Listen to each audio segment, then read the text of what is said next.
Bismillahirrahmanirrahim. Assalamualaikum warahmatullahi wabarakatuh. Alhamdulillahi rabbil alamin. Salatu wassalamu ala sayyidina Muhammadin wa ala alihi wa sahbihi ajma'in. A'udzu billahi minasyaitonir rajim. Bismillahirrahmanirrahim. Ala bizikrillahi tatmainnul qulub. Shadaqallahul azim.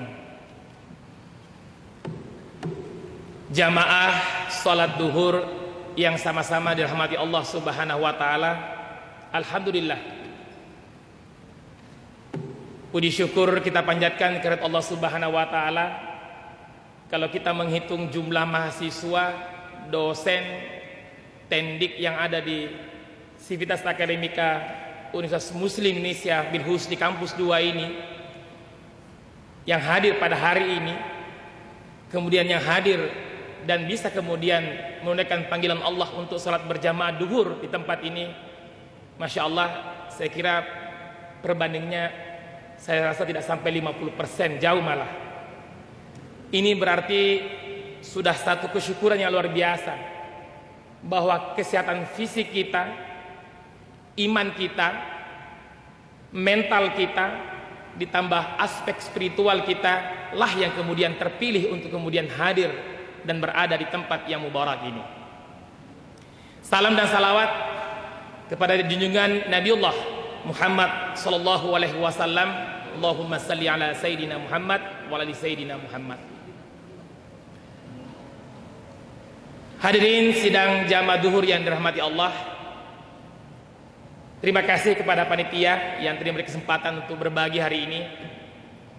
Dan pada kesempatan yang amat berbahagia hari ini, saya tentu akan berbagi dan mengingatkan diri saya sendiri, tentu sesuai dengan kompetensi saya. Karena kalau ustazah lengkap di sini, saya ini hanya dokter dengan kompetensi tentu pengetahuan kedokteran. Tapi Masya Allah, izinkan saya sedikit menganalisis dan mengupas terkait bagaimana Allah dan Rasulnya memberikan definisi sehat berabad-abad yang lalu sebelum kemudian kita membuat definisi sehat itu menurut definisi kita.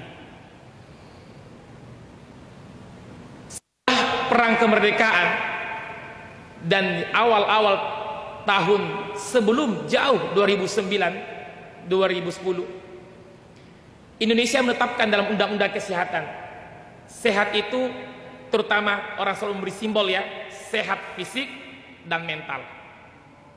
Selesai. Bahkan di awal-awal orang hanya menyebut fisik, jasmani dan rohani.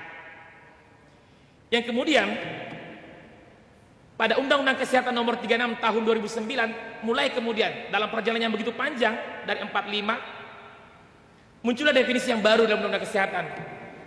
Kesehatan itu sehat, fisik, mental, spiritual yang memungkinkan manusia bisa produktif secara sosial dan kemasyarakatan. Masya Allah. Nah, kenapa kemudian bertambah dari 2 item, orang menyebutnya dulu jasmani dan rohani, fisik dan mental, bertambah aspek spiritual.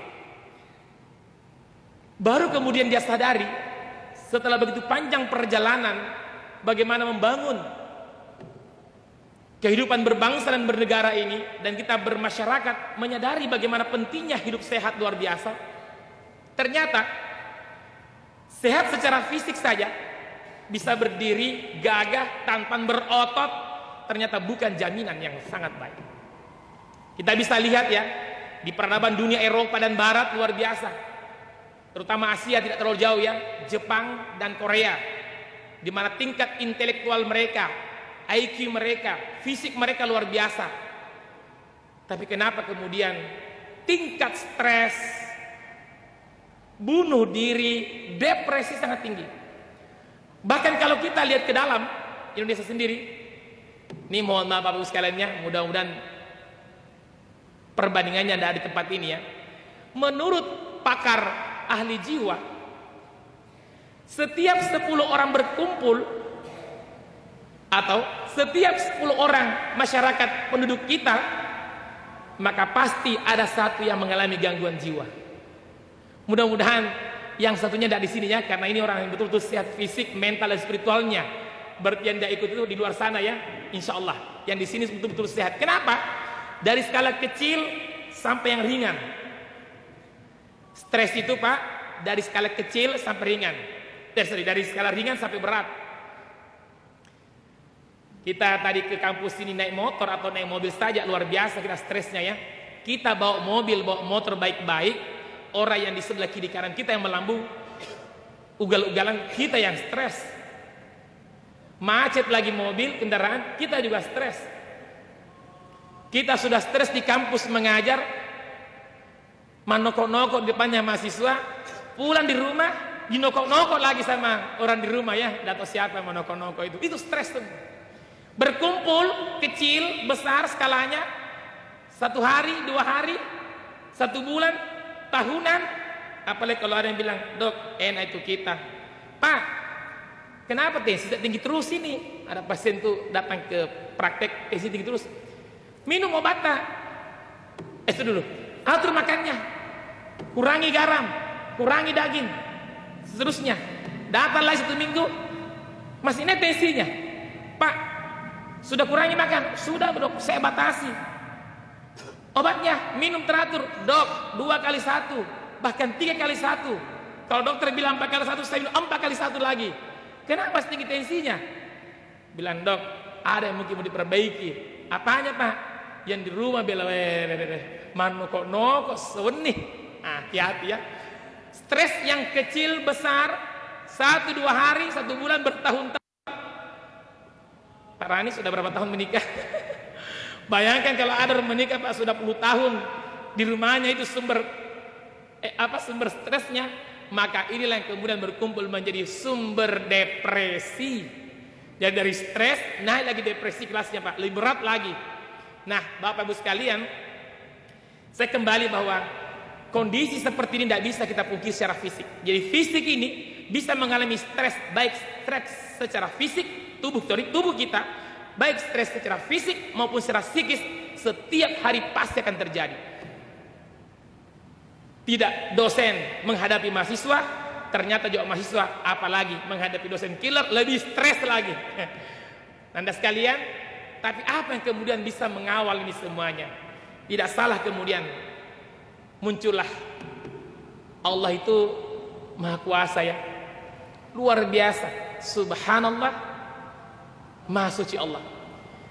Allah menciptakan manusia, dan tentu sang pencipta paham sekali bahan ciptanya, mulai bahan bakunya sampai fisiknya, sampai dia berkembang dan seterusnya. Ala bizikrillahi tatmainnul qulub. Jangan dulu yang lain, sederhanakan saya dulu. Begitu kau punya iman sekecil apapun, begitu kau mengingat Allah, begitu kau berzikir, luar biasa, tenang perasaan kita ini. Ini sebenarnya aspek kecil yang kemudian dianalisis oleh pakar ilmu kesehatan bahwa tidak bisa tidak. Salat itu, zikir itu adalah aspek spiritual di antara yang lain yang kemudian ternyata mensupport fisik dan mental manusia. Sehingga tidak bisa lagi tidak. Bahkan Allah sudah berabad-abad sudah menyampaikan kepada Rasulullah dan kepada kita semuanya. Dirubahlah undang-undang kesehatan bahwa manusia, individu tidak akan sehat secara fisik dan mental kalau tidak disupport oleh satu unsur penting, yaitu spiritual. Maka betullah kemudian bahwa kita ini manusia, tidak bisa kita sehat betul-betul bisa menjalankan fungsi kekhalifahan kita kalau tidak kita sholat 5 waktu, tambahkan dengan duha, tambahkan dengan tahajud, tambahkan dengan witir, dan seterusnya. Mengajilah, berzikirlah dimanapun dan kapanpun, karena ternyata aspek-aspek itulah yang kemudian menjaga marwah fisik dan aspek mental kita. Anakku sekalian, saya sadar sekali, Anda mahasiswa luar biasa gagahnya, bodinya, sehatnya, tapi Anda rapuh sekali. Dapat tugas langsung loyo. Fisik yang luar biasa langsung loyo. Ditegur sama dosen langsung loyo. Kenapa? Anda tidak memiliki aspek spiritual yang kemudian mendukung aspek mental dan fisik Anda. Itulah kenapa tidak salah kemudian yang sekarang lagi naik-naik daunnya ya, mental health. Mental health ini tidak bisa dibingkai tanpa aspek spiritual. Maka tidak salah juga kalau Allah mengatakan, kalau ada urusanmu yang tidak beres nak, atau hidupmu bingung kau mulai dari mana, bismillah, mulailah dengan memperbaiki salatmu. Inna sholata tanha anil fahsya'i wal munkar. Luar biasa. Dan tidak salah kemudian tidak wudu, tidak sholat, tidak puasa, tidak zikir, tidak mengaji, bersilaturahim, ternyata secara mental dan fisik meningkatkan endorfin tubuh, mengaktifkan hormon-hormon kebahagiaan. Dan inilah yang sebenarnya adalah aspek spiritual yang dimaksud Allah dalam Al-Quran yang saya sebutkan tadi.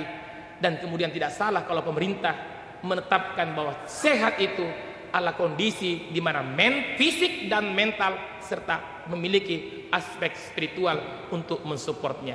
Semoga Allah senantiasa memelihara kita, memupuk iman kita, menjaga fisik kita, menjaga mental kita, dan kita bingkai dalam ad-dinul Islam ini dengan mengaktifkan ibadah-ibadah kita, memperbanyak silaturahim kita, sehingga betul-betul kita dapat menjadi manusia, individu yang betul-betul sehat secara holistik. Hasbunallahu wa ni'mal wakil, ni'mal maula wa ni'man nasir, wala haula wala quwata illa billahil aliyyil azim. Assalamualaikum warahmatullahi wabarakatuh.